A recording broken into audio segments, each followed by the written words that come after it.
Guys, welcome back. In this video, I am going to show you how to connect HP monitor to Xbox. If you find the solution of your problem, then watch the video till the end so you cannot miss any important step.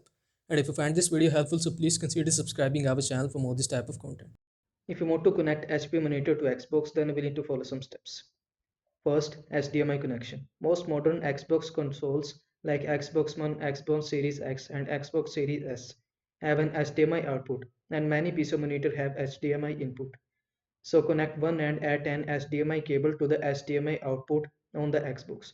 Connect the other end at the HDMI input on the monitor. Switch the monitor input to the corresponding HDMI port. If your monitor has a display port but no HDMI, you can use an HDMI to DisplayPort adapter. Connect an HDMI cable from the Xbox to the HDMI end of the adapter.